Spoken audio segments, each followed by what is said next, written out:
Hey, what's up, everybody? It's Kenny Swa. So, guys, I know it's been a minute, but I am officially back and I am ready.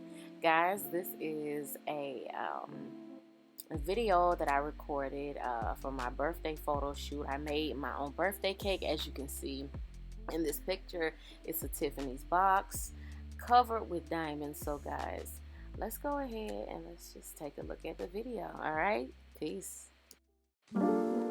Alright, so anytime I'm baking, I use blue eggs and brown eggs to bake with. I feel like my cakes come out so much better, and that's what their yolks look like. That darker kind of yellow looking yolk in here, that's what I think that was a blue egg, might have been a brown, but that's what the yolks typically look like.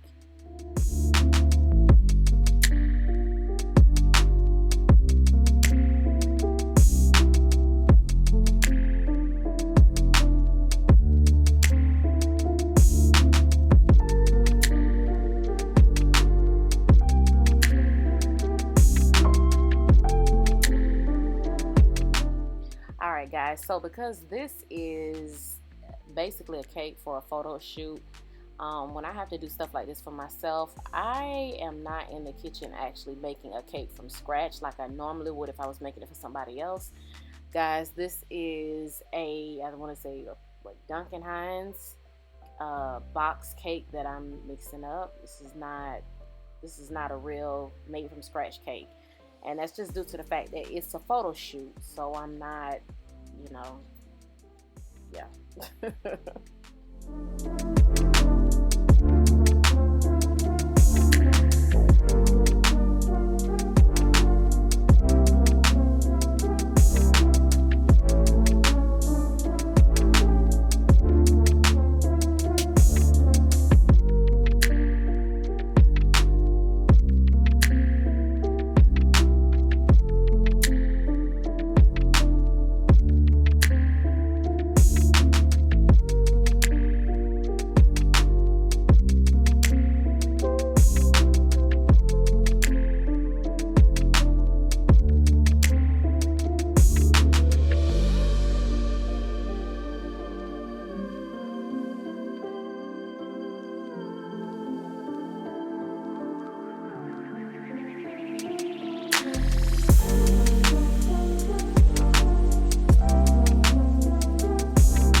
Alright, so I like using professional cake pans, straight edges, straight sides. These are Wilton cake pans, and I use baking parchment. Must be unbleached baking parchment, not the bleached baking parchment with all the chemicals that they use to bleach the parchment paper with. Guys, use unbleached, okay? And we're just gonna put that on in the pan.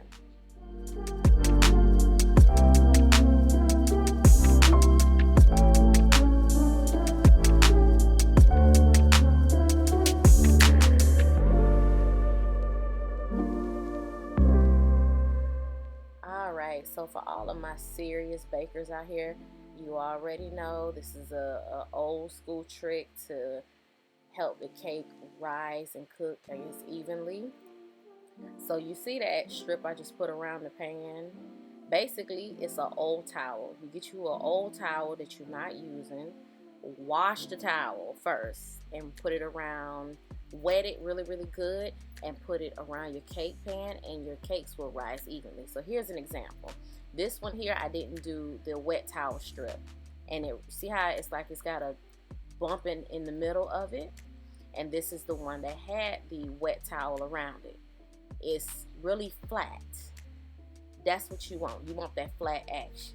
You want flatness, okay? Because that bump on that other one, I got to cut that and throw it away. You see, even to the side, it's flat. Okay. So here I am just getting ready to slice the cake up so I can prepare it.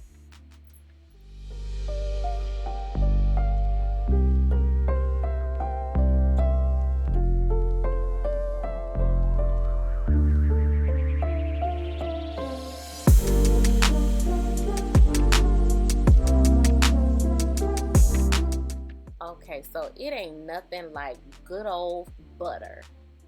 Not margarine, not spread, real butter. Okay, guys, if you want to make real buttercream icing, you gotta use butter. Now, I know some people like to substitute real butter and use Crisco, okay, for buttercream icing. Yes, some people you can do that, but guys, it's called buttercream icing. You gotta have butter. Buttercream icing is really good for decorating. It's stiff enough to hold a decorative style, so that's why you notice a lot of bakers and stuff, they deal with buttercream. Buttercream is perfect for decorating, and then it tastes good. You get that butter flavor, but then when you add the confectionery sugar, as I'm doing here, the sweetness is just everything. It's so good. This is like my number one main go-to icing. Buttercream tastes good, and it's very simple to make. I done got so used to making it now, I really don't have to measure stuff off anymore, because I just know, like, okay, consistency and everything, like, it's really good, guys. So you can try it, and I will place a recipe in the description box below for buttercream icing.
So here we are after slicing and making the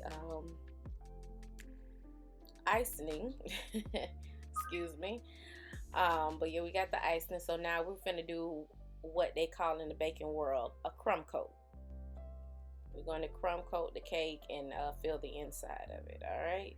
So basically, I'm just gonna fill up my pastry bag, okay, with my icing, and we're gonna crumb coat away.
guys, so here is where I am finishing up the crumb coat, and we're gonna take it. We're gonna put it back in the. We're gonna put it in the refrigerator and let it set, as they would say. And basically, it's gonna kind of make it a little bit hard, not frozen hard, but just make the icing set. And then we'll go back over again, probably with another crumb coat. Yep.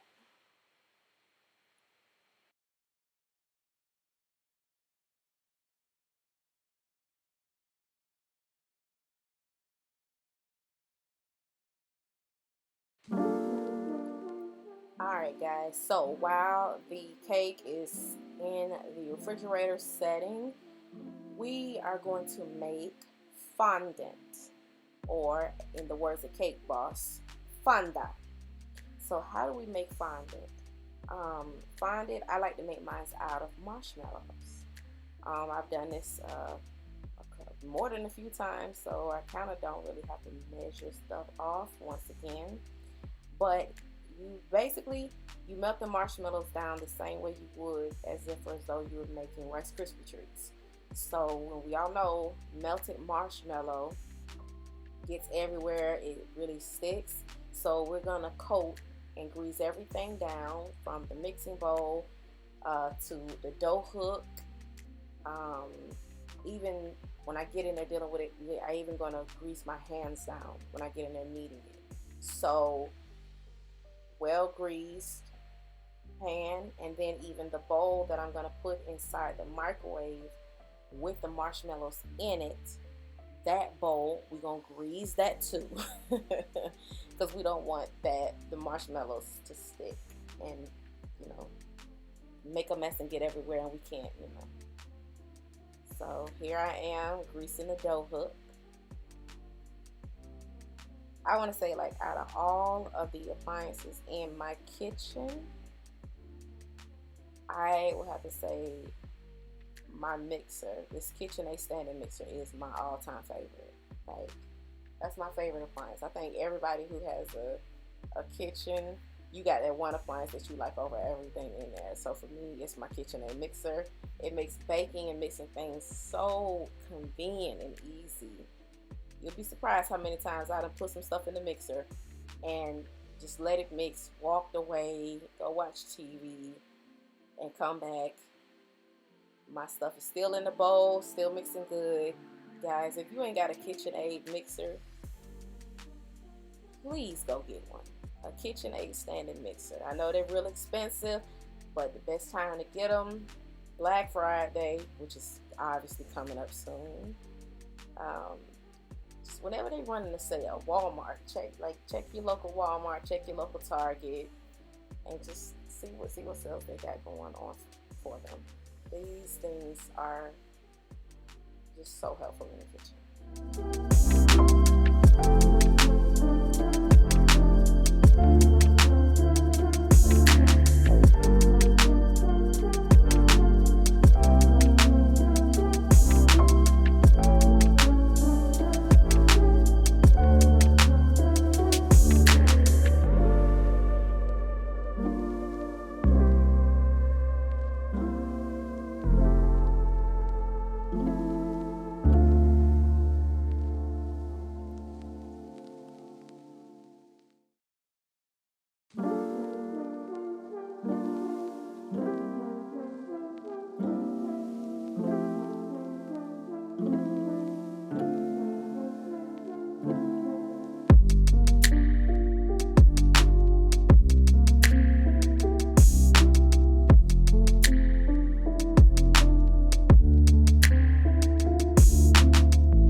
Alright guys, so here we have the melted down marshmallows, and in a second I'm going to go ahead and mix into that the confectionery sugar.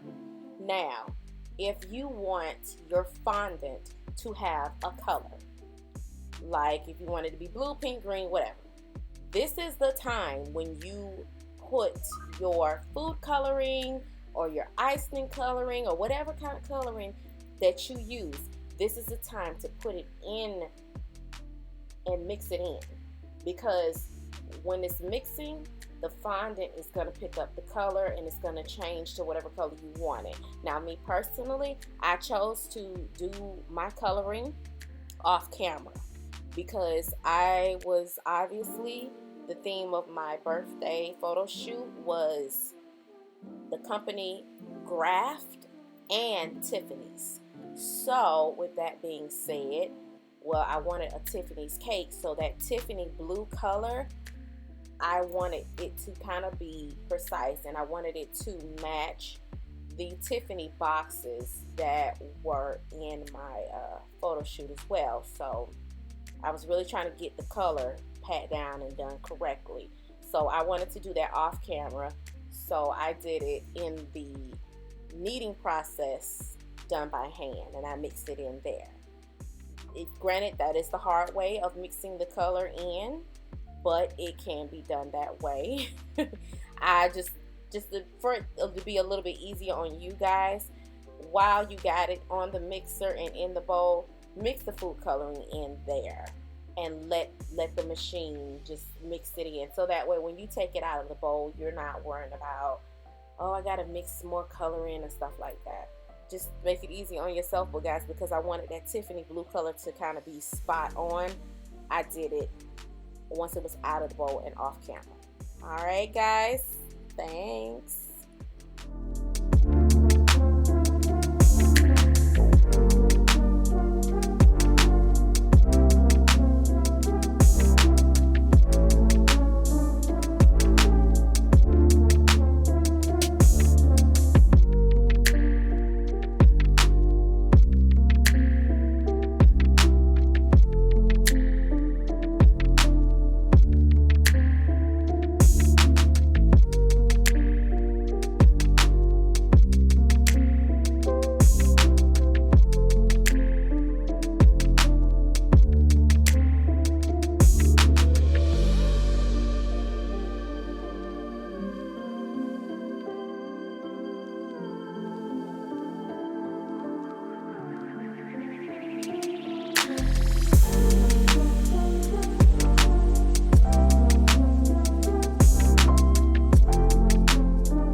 as I stated previously, this is where I will finish kneading the fondant the rest of the way, and then off camera, because I want the Tiffany blue color to be very accurate and precise and similar to my boxes, I will be coloring it at this point off camera though. But as you can see, guys, it does resemble like Play-Doh. This is the Play-Doh that you can actually eat and you won't die. But then it does put you in the mind of bread dough as well. So we're just gonna sit here and I'm just gonna knead by hand, and off camera I will definitely be adding in the coloring and nailing it. All right.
Alright guys, so I want to thank you all as always for watching. Don't forget to like, comment, and subscribe. And guys, don't forget to follow me on Facebook, Twitter, Instagram, and obviously here on YouTube. And guys, thank you so much once again for being patient with me as I was away. And if you want to see the photos to my birthday photo shoot, guys, check out my Instagram page, my Facebook, and everywhere else. Thanks guys for watching. Peace.